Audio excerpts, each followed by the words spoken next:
Irmãos, irmãs, é com grande alegria que aqui nos encontramos mais uma vez, rogando a Jesus, o nosso amigo incondicional, o nosso amado Mestre, que nos abençoe com a sua paz, depositando em nossos corações a tranquilidade, o bem-estar e a harmonia.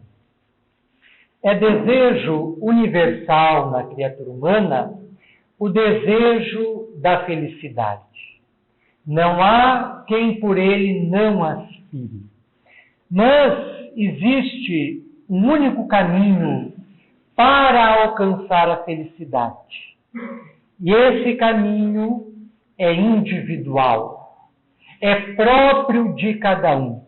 Não havendo dois caminhos iguais que possam levar cada um de nós, enquanto seres únicos que somos, a um estado interior de felicidade, de ventura, de bem-estar, que possa ser tipificado, que possa ser qualificado como felicidade.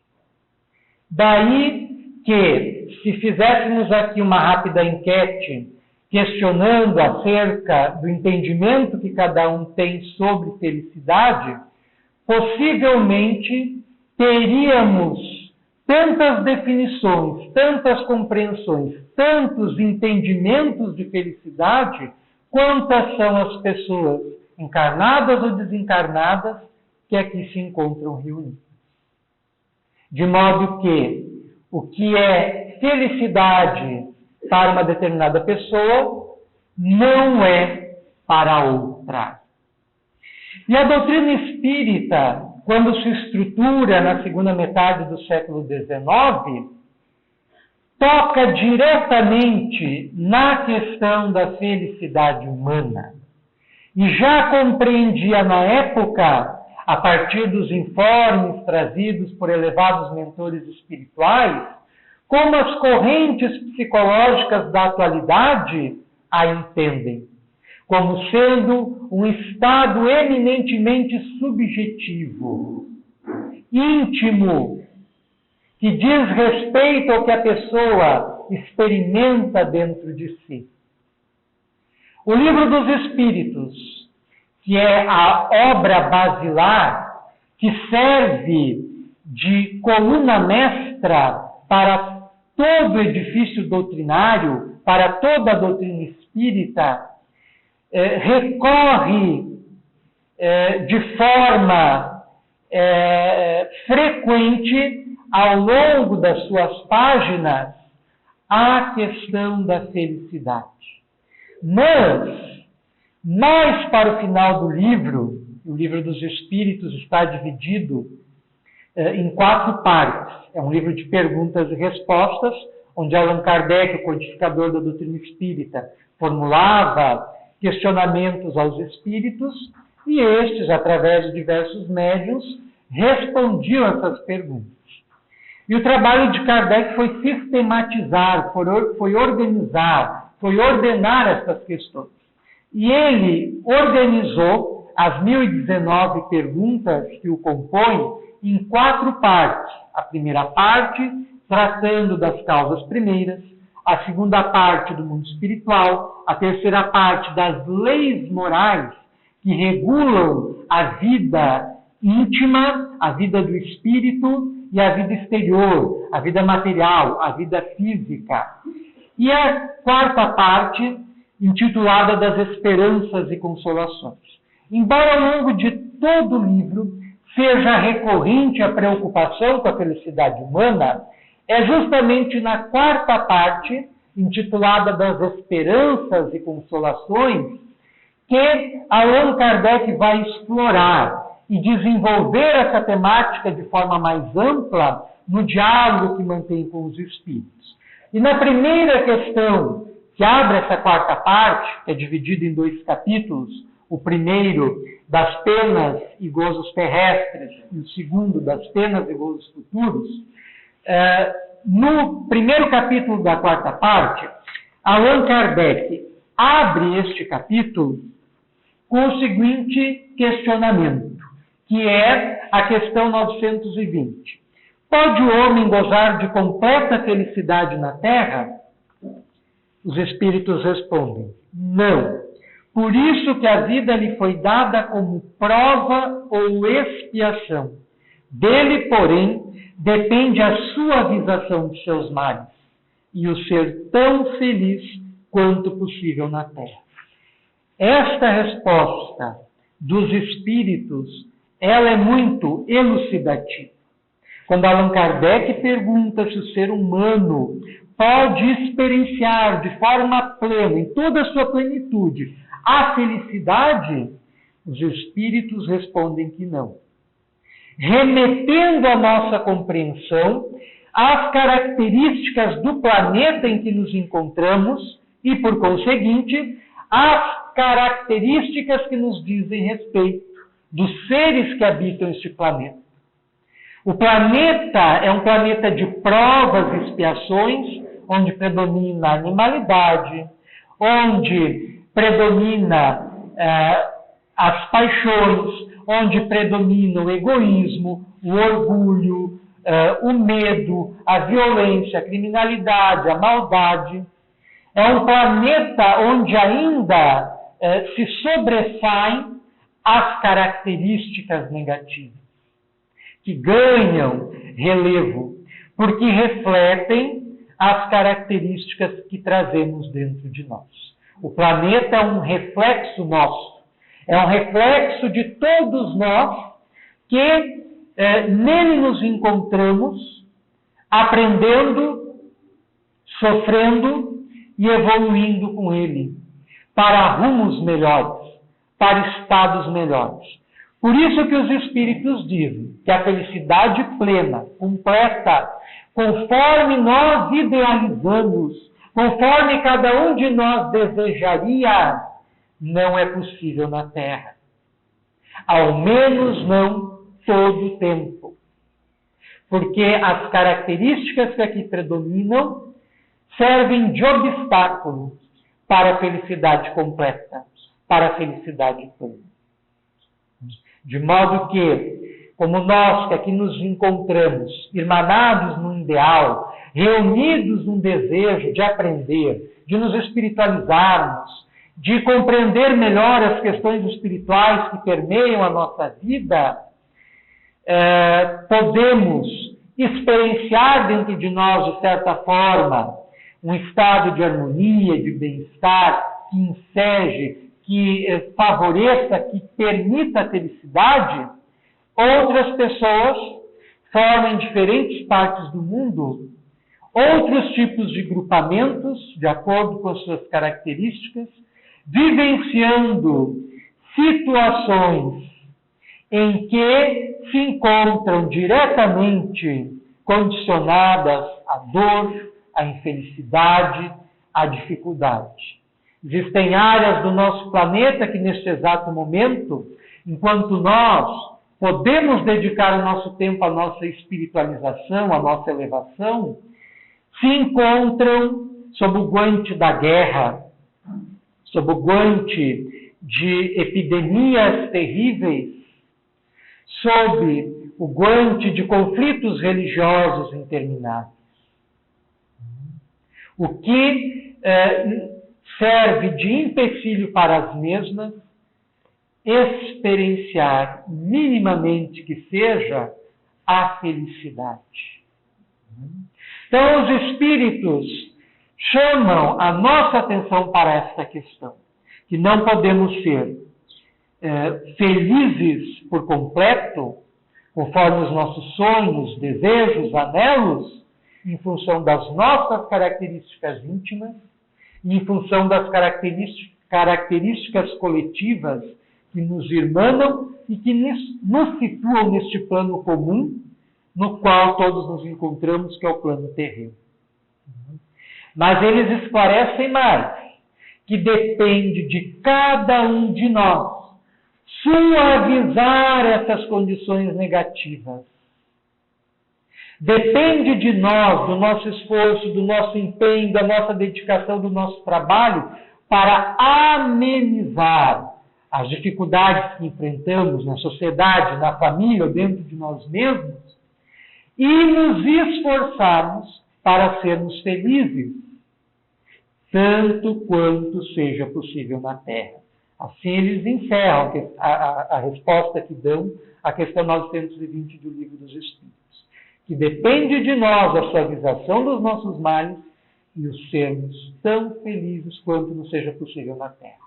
Diferente de outras religiões, o pensamento espírita é muito mais amplo, porque algumas religiões condicionam a felicidade como algo, uma espécie de dom, algo que possa ser concedido por Deus, possa ser concedido por um pastor, possa ser concedido por um líder religioso que seja. Para o Espiritismo, a felicidade, como qualquer outra característica que tenhamos, resulta do nosso esforço pessoal.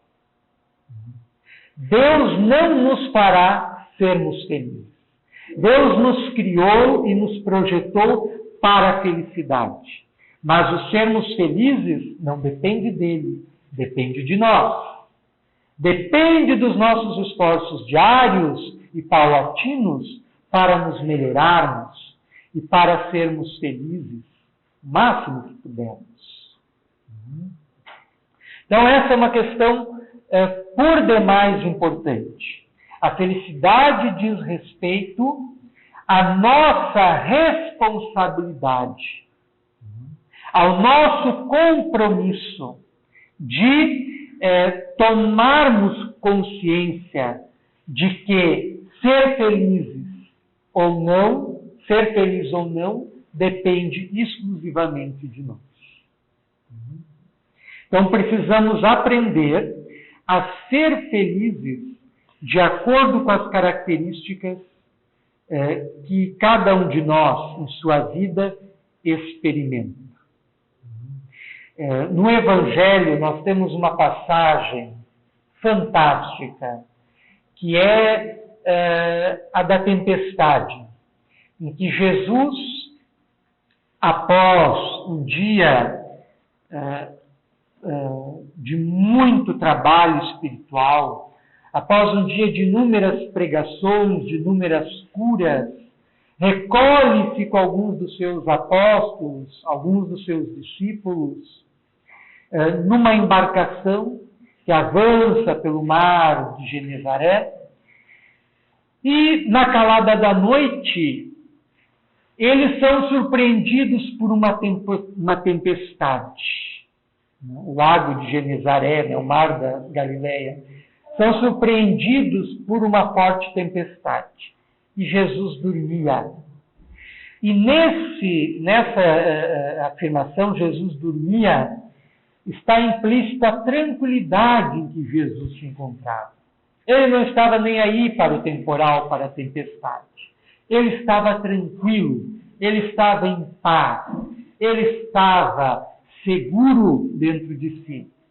Mas os seus discípulos, que estavam na condução do barco, estavam apreensivos, amedrontados, tomados de pavor. Viam a morte da sua frente e foram chamar o mestre. Foram despertá-lo do seu sono. E Jesus os repreendeu pelo seu medo, pelo seu desespero e pela sua aflição. E ordenou que os ventos e as águas se acalmassem. Assim narra os evangelhos de Marcos, Lucas e Mateus, que são os três que fazem menção, são os três evangelhos que fazem menção a esse episódio do barco e da tempestade. Nesse relato evangélico, não entrando no mérito de se aconteceu ou não, como ali está descrito, nós devemos extrair a mensagem para o nosso dia a dia. Porque a nossa vida se assemelha a esse barco e o lago de Genezaré, o mar da Galileia, se assemelha ao planeta em que nos encontramos. E frequentemente ele é avassalado por tempestades. E nós nos encontramos na condição dos discípulos, que estão aflitos, que estão com medo, que estão desesperados, e não na condição do mestre, que está calmo, que está tranquilo, que está feliz. Então essa passagem evangélica nos remete diretamente para a necessidade que temos de, nas tribulações da vida, diante das dificuldades que todos experimentamos, conseguirmos encontrar espaço para a nossa felicidade. E não pode haver felicidade se dentro de nós impera a aflição, impera o desespero, impera o desequilíbrio, impera o medo. Nós precisamos trabalharmos internamente para darmos espaço à ocorrência da felicidade, que há de se manifestar a partir de uma conduta voltada para o bem e preocupada com o nosso esforço para o melhor, dará ensejo para que a felicidade se manifeste de forma natural em nossas relações diárias, em nossas trocas afetivas, em nossa vida social e familiar. Na questão seguinte, que é a questão 921, Allan Kardec pergunta: concebe-se que o homem será feliz na Terra quando a humanidade estiver transformada, mas, enquanto isso se não verifica, poderá conseguir uma felicidade relativa? Desde o século XIX, os espíritos estão prevendo a transformação da humanidade. Quando ela deixará de ser, a humanidade irá evoluir e vai fazer, por extensão, que o planeta evolua também. E o planeta, então, deixará de ser um mundo de provas e expiações e vai, através da regeneração da humanidade que o habita, vai passar a ser um mundo de regeneração, que é caracterizado por Kardec como um mundo onde há um equilíbrio entre o bem e o mal. Não é um mundo onde já não exista mais o mal. É um mundo onde há um equilíbrio entre o bem e o mal, entre a luz e a sombra. Mas é um mundo, em função dos seres que o habitam terem se melhorado, é um mundo que favorecerá mais a felicidade do que o mundo em que atualmente estamos encarnados. E aí a nossa responsabilidade, o nosso compromisso, o nosso dever de colaborarmos para a sua melhora, para o seu desenvolvimento, a fim de que as gerações vindouras, às quais nós nos integraremos pelo processo da reencarnação, porque nós vamos desencarnar, vamos voltar para o mundo espiritual, mas nós não podemos perder de vista que nós vamos voltar para este mesmo planeta, repetidas vezes ainda.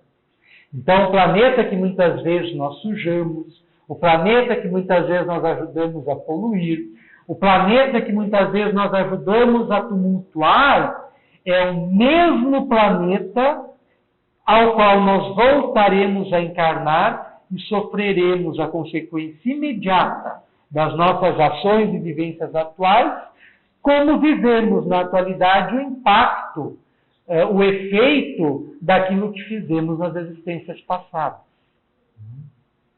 Então nós temos um compromisso com a nossa melhoria, desta forma com a melhoria do mundo. Observe a resposta dada pelos Espíritos. O homem é quase sempre obreiro da sua própria infelicidade. Praticando a lei de Deus, a muitos males se forrará e proporcionará a si mesmo felicidade tão grande quanto comporte a sua existência grosseira. Então, mais uma vez, os Espíritos reforçam a colocação que fizeram na questão anterior, chamando-nos à responsabilidade sobre a nossa própria felicidade. E aqui eles avançam dizendo que seremos tanto mais felizes quanto mais a nossa vida, o nosso comportamento íntimo estiver em harmonia, em sintonia com as leis divinas. Que são as leis do amor, que são as leis que regem o bem, que são as leis que trabalham para o nosso desenvolvimento, para o nosso aperfeiçoamento contínuo. Então, a nossa felicidade depende de alinharmos ou não a nossa vontade com a vontade divina, seguindo, dentro dos nossos desejos e anelos, aquilo que Deus deseja e anela para nós. E nós descobrimos isso através do trabalho interno, da oração, da meditação, da reflexão, da leitura, do estudo, da observação de nós mesmos. Em que cada dia avançamos um passo a mais, na estrada que nos levará à condição desejada de bem-estar interior e, por conseguinte, de felicidade. Avançando em nossas reflexões, destacamos 3 quadrinhas poéticas do nosso livro Espiritualidade em Quadras. Eis a primeira. Muitas vezes descobrimos, quase sempre muito tarde, que tínhamos e não sabíamos a tal da felicidade.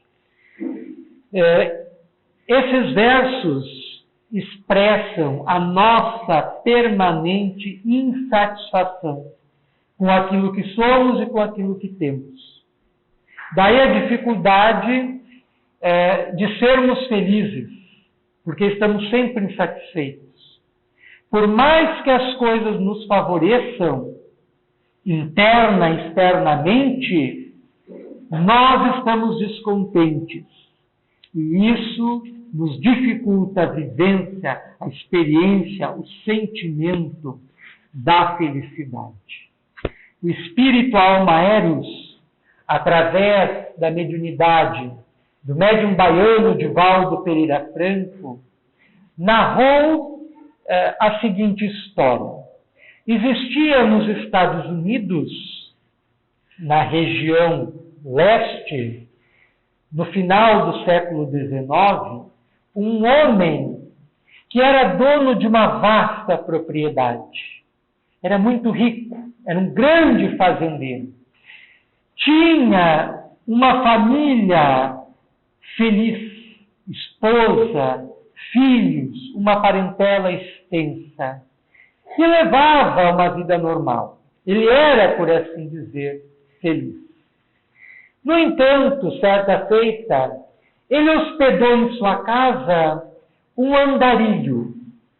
E este andarilho falou para ele e para a família, durante o jantar, das riquezas que eram encontradas em terras distantes, na região do oeste dos Estados Unidos. Estava se iniciando a grande corrida do ouro norte-americana, em que as pessoas, em grandes massas, se deslocavam do leste estadunidense para o oeste, na expectativa de encontrar ouro e pedras preciosas. Como ocorreu no Brasil, no século XVII e XVIII, na região litorânea, Rio de Janeiro e São Paulo, para o interior do Brasil, Minas Gerais, Goiás, por ação das entradas e das bandeiras. E aquele andarilho falou do brilho, da beleza das pedras preciosas que eram então encontradas nessas terras. E naquele momento a felicidade desapareceu da vida do rico proprietário. Ele passou a se sentir infeliz. Ele já não se sentia mais satisfeito. Ele não era mais suficientemente rico. Ele queria ter para si as tais das pedras preciosas. E aquilo se tornou para ele uma verdadeira obsessão. Não conseguia mais comer direito, não conseguia mais dormir direito. Ele queria ir atrás das pedras preciosas, queria ir atrás do ouro. Foi então que ele decidiu. Confiou a família aos cuidados do cunhado e partiu na direção do oeste. E caminhou, porque era muito longe. Vadiou rios, buscou as tais pedras preciosas, buscou o ouro, acabou enfermando, ficando doente e morreu. Sem jamais retornar a ver a família outra vez. O cunhado não soube administrar muito bem os negócios, vendeu a troco de nada toda a propriedade e partiu para outro lugar com a família que restara. E muitos anos depois, o mesmo andarilho veio pedir abrigo, veio pedir hospedagem naquele sítio, e o novo proprietário o acolheu de forma muito solícita, prestando-lhe todas as honrarias que se deve a um hóspede. E durante o jantar, novamente, conversa vai, conversa vem, o andarilho observou sobre a lareira uma pedra muito bonita, muito brilhante. Pediu licença e aproximou-se dela e perguntou o que era. E o dono da propriedade respondeu que aquela pedra era um rico diamante que ele havia encontrado no córrego que passava nos fundos da propriedade, onde havia uma jazida de recursos quase infinitos daquelas pedras.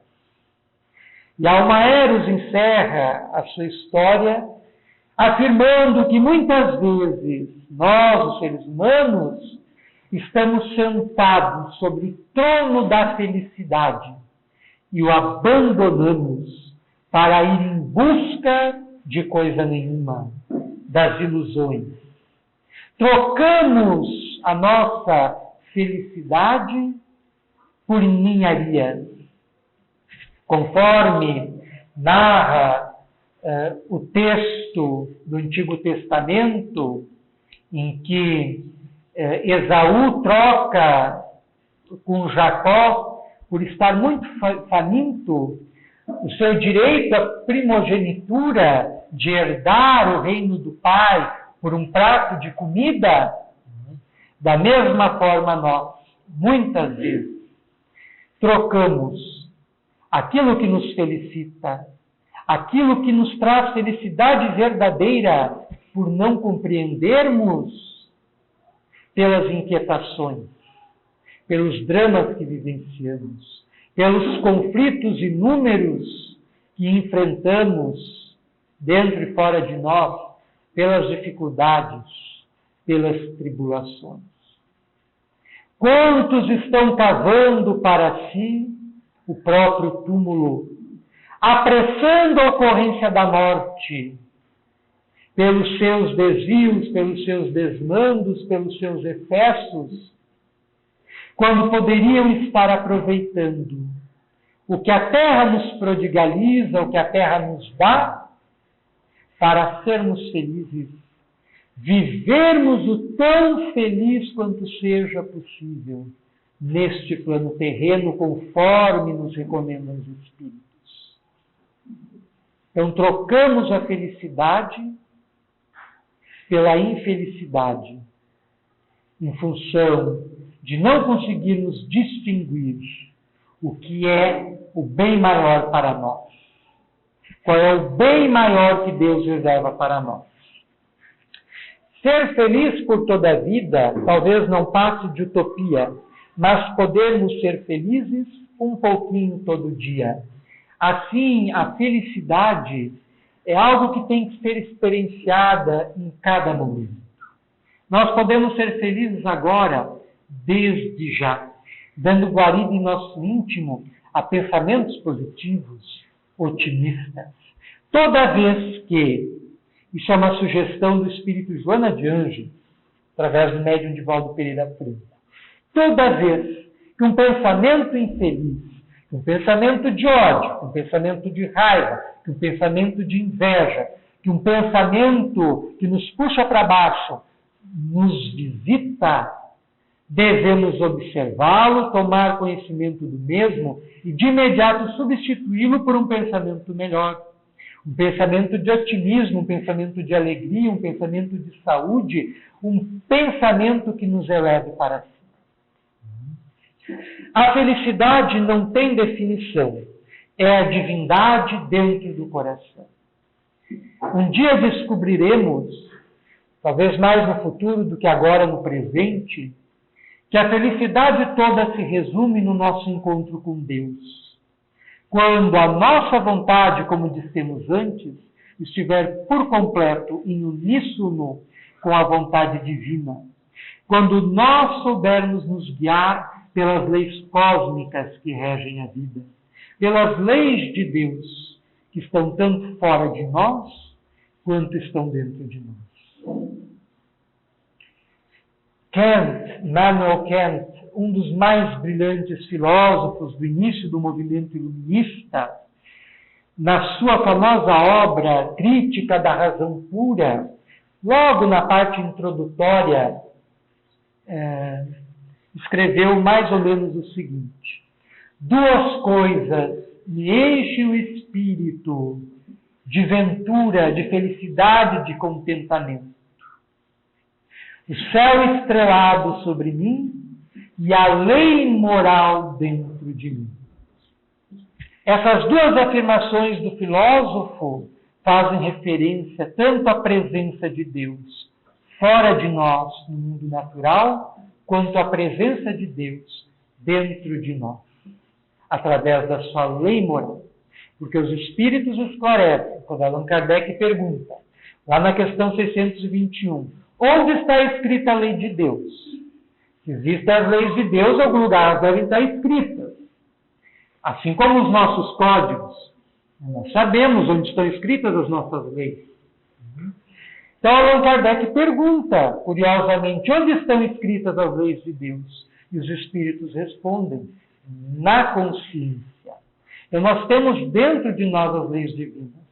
A lei moral dentro de mim, da afirmação de Immanuel Kant. O poeta Juca Muniz, um poeta do estado de São Paulo, logo depois que faleceu, passou a se comunicar através do médium mineiro Francisco Cândido Xavier, deixando inúmeras poesias de magistral estrutura e beleza, que era escrita no mesmo estilo que o poeta escrevia quando vivo.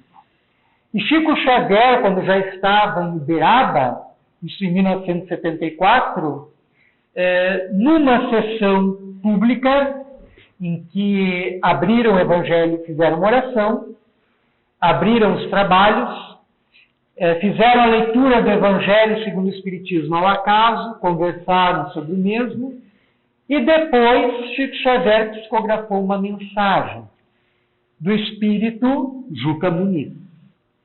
Depois da sessão, Chico Xavier precisou ir até o centro da cidade, fazer uma ligação no telefone público, posto que na época ele não possuía telefone à sua disposição. E lá encontrou com um visitante de Salesópolis, que é uma cidade de São Paulo, de um senhor que havia convivido com esse poeta.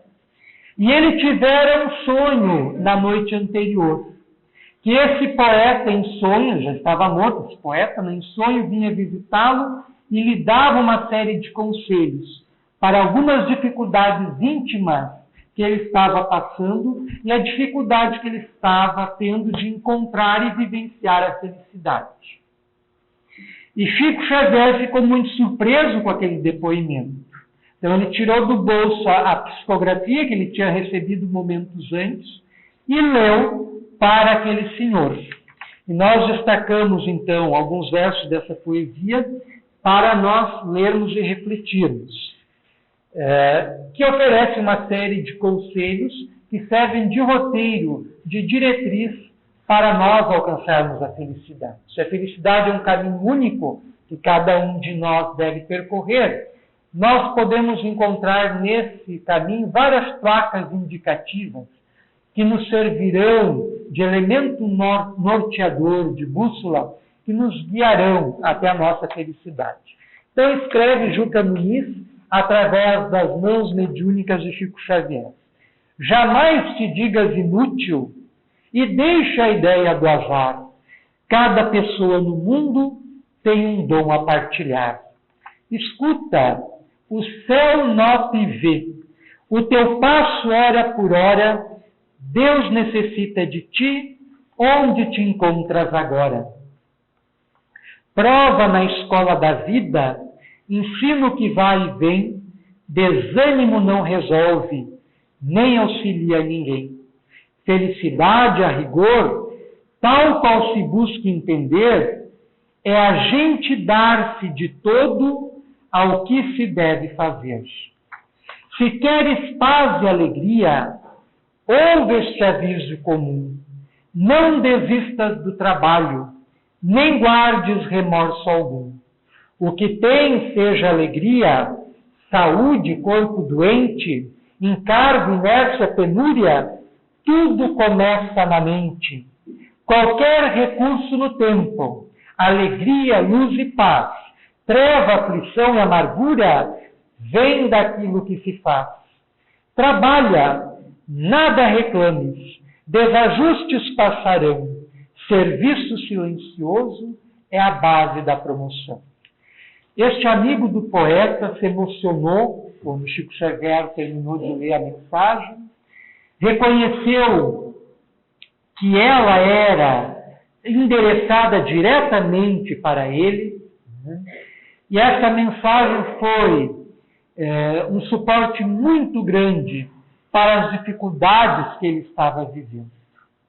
E é curioso observar-se a identidade que existe nas colocações desse espírito em particular sobre a felicidade, feita no ano de 1974, quando ele escreveu esta poesia, com a resposta dada pelos espíritos lá no século XIX, chamando-nos a responsabilidade para a nossa felicidade. Ela não depende dos outros, ela não depende de ninguém, a não ser de nós mesmos. E essa felicidade, tal qual os espíritos nos desenham, deve ser construída em nosso dia a dia, através das relações que mantemos, conseguindo vencer as dificuldades e manter dentro de nós um estado de paz, um estado de equilíbrio, um estado de bem-estar. Isso nos propiciará a felicidade verdadeira. Infelizmente, submetidos às ilusões terrestres, a maioria das pessoas confunde a felicidade com devassidão, a felicidade com satisfação das necessidades corporais, a felicidade como festa, barulho, etc. Mas, na verdade, a felicidade verdadeira não tem nada a ver com isso. É algo que experimentamos intimamente e que nos traz harmonia e paz, nos satisfazendo plenamente. E não aquilo que talvez nos alegre no momento, mas logo depois deixa um vazio.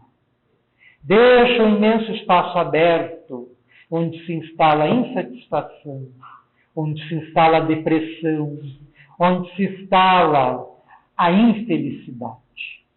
Então nós devemos sempre aspirar à felicidade que nos planifique por completo. Embora, dentro das limitações nas quais estamos inseridos, nesse mundo de provas e expiações e dentro das qualidades boas e más que cada um de nós apresenta. Jesus, quando esteve na terra, nos ensinou a estrada da felicidade. E ninguém ignora o caminho que ele seguiu. Entre ataques e reproches, sarcasmos e incompreensões, entre sofrimentos e traições. Mas ele sempre exteriorizou a felicidade. Nenhum dos evangelhos, tanto os canônicos quanto os apócrifos, fazem referência a ele como sendo uma pessoa sisuda, carrancuda, séria, braba.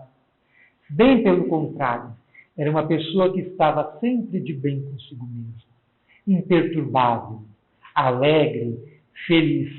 E essa sua felicidade contagiava a todos, operando curas, operando o que na época foi reputado como milagre, desenvolvendo em seu redor a harmonia, a paz e a felicidade.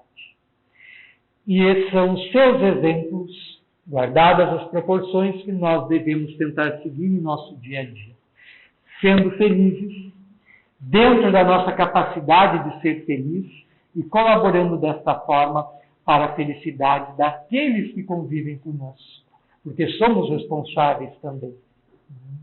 Imagine aquele indivíduo que reclama o tempo todo, que leva a vida se arrastando como se tivesse algumas toneladas sobre os ombros, que só se queixa, só se lamuria, e que é de difícil trato, de difícil convivência.